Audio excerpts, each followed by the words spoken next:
السلام علیکم بھائیوں، کیسے تمام دوست؟ تو بھائیوں، ایک بات یہ تھی کہ میرے والد صاحب آج سے 4 مہینہ پہلے فوت ہو گئے تھے۔ تو سب کہتے تھے کہ آپ دکھی کیوں، زیادہ پریشان زیادہ کیوں ہو؟ ایسا نہیں ہوتا، جب دن گزرتے جاتے ہیں تو دکھ جو ہے وہ ختم ہوتا جاتا ہے، تو وقت کے ساتھ ساتھ جو زخم ہے وہ ختم ہو جاتے ہیں۔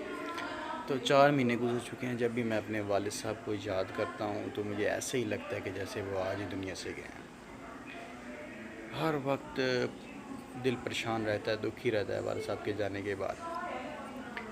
اور کچھ ایسی بات بھی ہے کہ میرے والد صاحب ملازم تھے جیل پولیس میں، تو جب ان کی وفات ہوئی، اصل میں میرے والد صاحب میڈیکل گراؤنڈ پہ ریٹائر ہوئے۔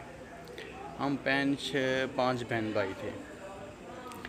تو والد صاحب جب میڈیکل بورڈ پہ ریٹائر ہوئے، ان کی حالت بہت زیادہ خراب تھی۔ پہلی بات ہے کہ پنجاب میں میڈیکل بورڈ تب تک نہیں ہوتا جب تک وہ بھی جب میڈیکل بورڈ اگر ہمارا ہو رہا تھا تو تب یا ہمیں کافی مجھے لوگ کہتے تھے کہ جی آپ کا میڈیکل بورڈ نہیں ہو رہا، آپ ایسے کرو، پیسے دے دو، میڈیکل بورڈ ہو جائے گا۔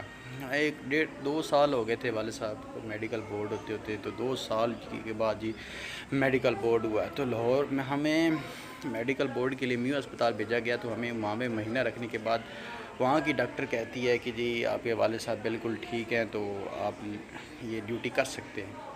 اچھا جی، ان کو دنیا کی ہوش نہیں ہے، ان کا دماغ کام نہیں کر رہا، اور یہ کہتے ہیں کہ جی آپ کے والد صاحب ٹھیک ہیں، یہ ڈیوٹی کر سکتے ہیں۔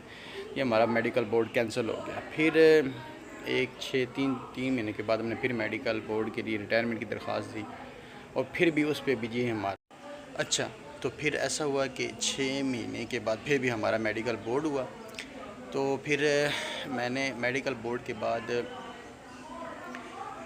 تقریباً کچھ ہی دن، 6 دن ہفتہ ہی گزرا تھا کہ ریٹائرمنٹ ہوئی، اور پھر اس کے بعد میرے والد صاحب وفات پا گئے۔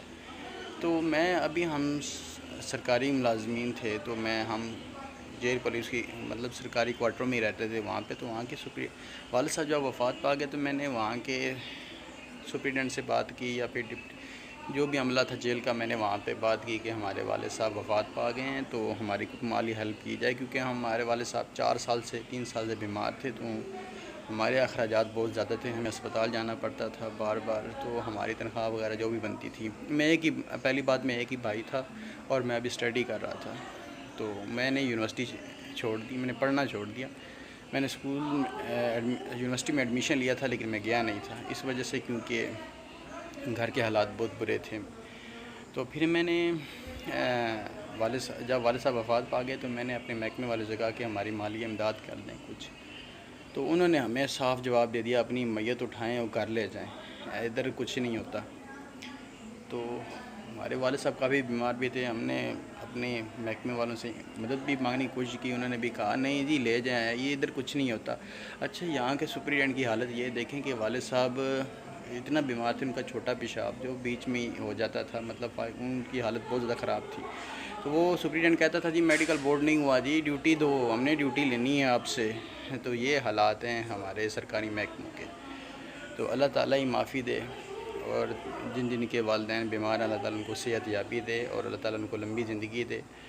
تو یہ بہت زیادہ دکھی دن ہوتے ہیں تمام دوستوں کو جن کے بھی والد صاحب بیمار ہیں، یا ان کے گھر میں کوئی بھی فرد بیمار ہے، تو اللہ تعالیٰ تو تمام بھائیوں جو بھی ایسے ملازمین ہیں جو بیمار ہو چکے ہیں، تو اللہ تعالیٰ ان کو صحت دے۔ تو اچھا، ایسا اس کے بعد بھائی والد صاحب جب دنیا سے چلے گئے تو ہماری پینشن بہت کم بنی تھی، تو پھر میری والدہ نے سوچا کہ چلو آپ جاب کے لیے اپلائی کر دو، تو جاب لگ جائے گی تو پھر گھر کے کچھ حالات بہتر ہو جائیں گے۔